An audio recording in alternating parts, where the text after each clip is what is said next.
Provincial Veterinary Office of Davao del Sur, led by Dr. Catherine S. Resurrection, and its 7 banner programs.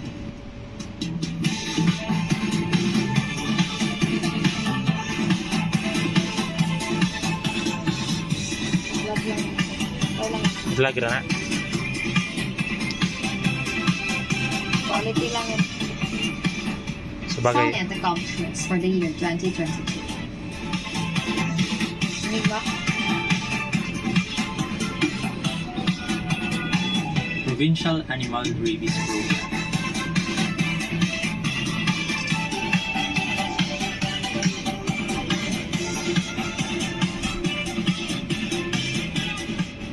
A total of 98 barangays were served this year. Animal vaccination does not only involve vaccinating cats and dogs, but also other mammals, especially in rabies outbreaks. Currently, the program alone have vaccinated 14,960 animals, which is about 30.5% of the annual target to attain dog herd immunity. IEC campaigns are targeted at high-risk and rabies-positive areas in coordination with partner agencies. A total of 10 campaigns were conducted, particularly in elementary schools within rabies-positive barangays. Initan ko lang yung guys. 6 out of 8 head samples submitted returned positive. 4 were from cattle and 2 from canine samples, all of which have history of being bitten by stray dogs.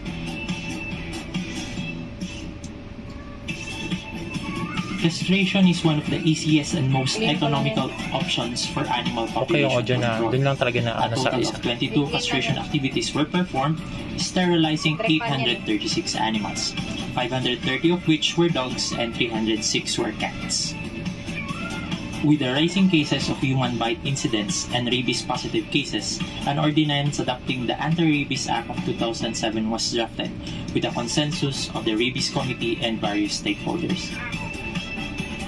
A training workshop intended for component LGU technicians was arranged by the office in order for them to respond appropriately during outbreaks and support our castration activities. The program also partnered with various animal groups in the realization of the following animal shows for the Araw ng Davao del Sur and Araw ng Digos.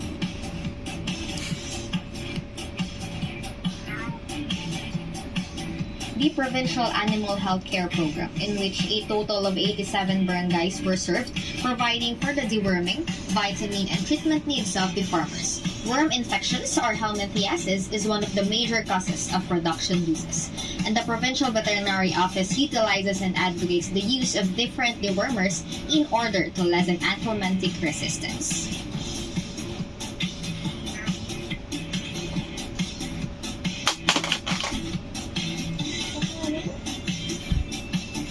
Almost 137,000 animals were dewormed, with poultry as the majority, followed by significant numbers of goat, cattle, swine, equine, rubeline, canine, and felines. About 148,000 animals were vitamin supplemented, with poultry representing the majority, followed by the same animal categories.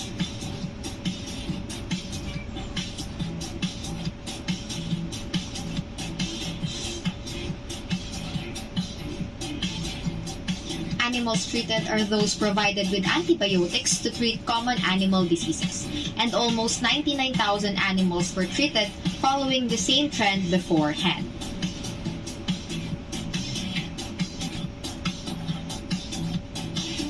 The program also sent participants to attend and or serve as resource persons in animal training programs and seminars to develop further their competencies.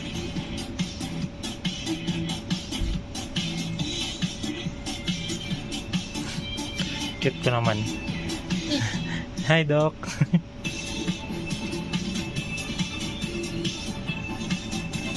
Provincial Animal Disease Diagnostic Laboratory Services. A total of 1,500 animals were tested for various animal diseases, with swine representing about 75% of the samples collected.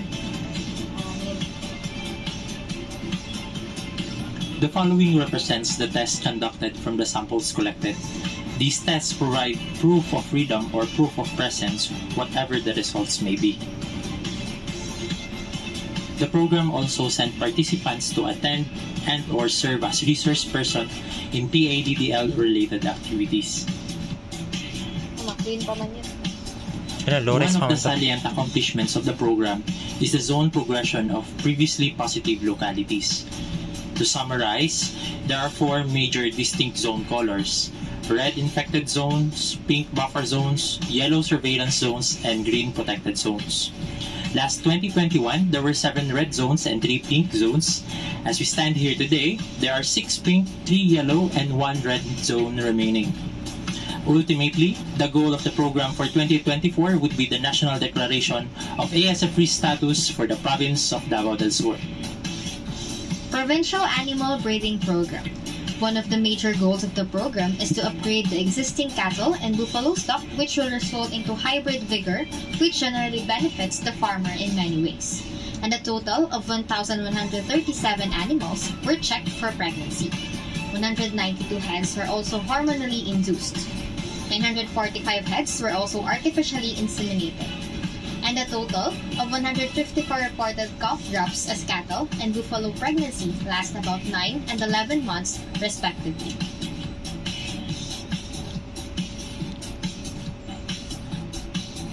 Okay lang na ganyan yung kalakas yung background. Ayusin natin yung background music dun sa first Provincial Meat Inspection Services.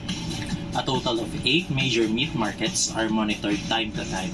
Slaughterhouse reports from 5 LGUs are compiled on a monthly basis, wherein the total number of animals slaughtered as well as metric ton produced are recorded.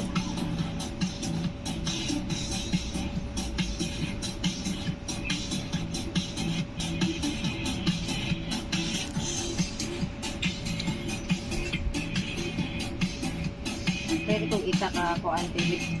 Ha? So, baliti ko isa ka TL ya TV.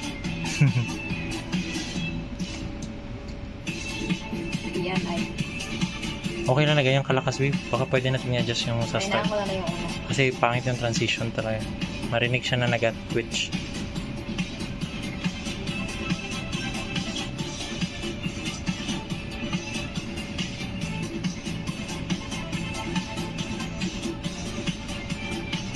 Based on the available data, the following are the estimated per capita consumption of meat by the average Dabsuranon.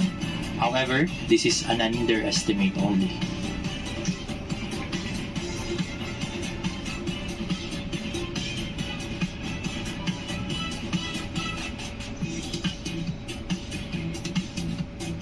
Provincial Veterinary Quarantine Services. About 11,000 VHCs were released for the transport of the following number and animals.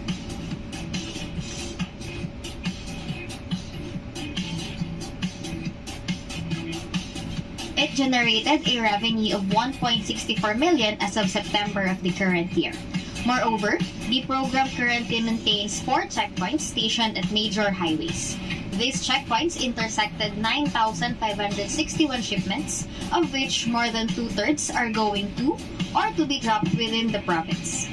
And the 6,544 shipments intersected can be further broken down to the following animals, wherein the majority of them were transported for slaughter purposes.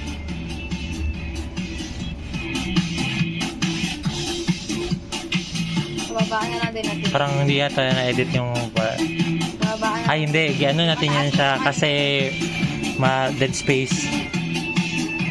Pantay na lang talaga. Pantay na lang. Nalipong ako. Okay na siya. Provincial Animal Production Center and Extension Services. The farm maintains a variety of May areas nagaping, for may varied nagaping. and healthy animal Kasi may diet. nagaping At the lagi. same time, Kaya provides planting materials namin. for dispersal and propagation. Inra na. Kit yan nga pera. Currently, there are 3 buildings within the 7 hectares of land area. Building A houses the goat project acquired from DA National Livestock Program. The building has breeding animals at a ratio of 21 does to 2 bucks. Too near sa microphone. Ang hangin.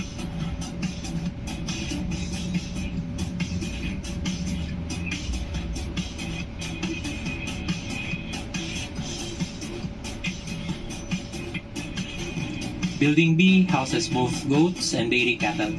It has produced 3 calves and 26 kids which can be used for livelihood dispersal and or training packages.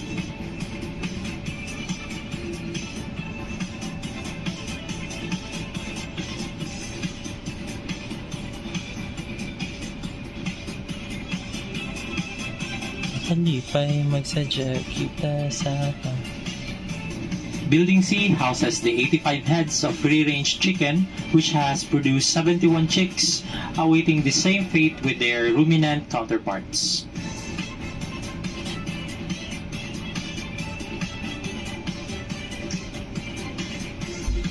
Mahina yung music. Okay lang.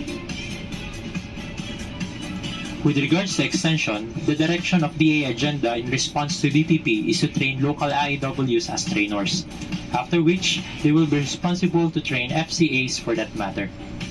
The office has the following competencies to train FCAs upon request. The office has also actively supported HEIs as part of education and extension. Additionally, the program also sought and garnered additional funding for extension from other agencies. Further, the office also has close coordination with the following offices, especially when livestock and poultry are involved. Lastly, 5 Inspire program projects were grabbed by Davao del Sur for the repopulation and recovery from African swine fever. Magipay masadya kita sa kanambuan. Sa ulubon ang ulawanong katukigan. I love Davao del Sur. I love Davao del Sur. I love Davao del Sur. Tara!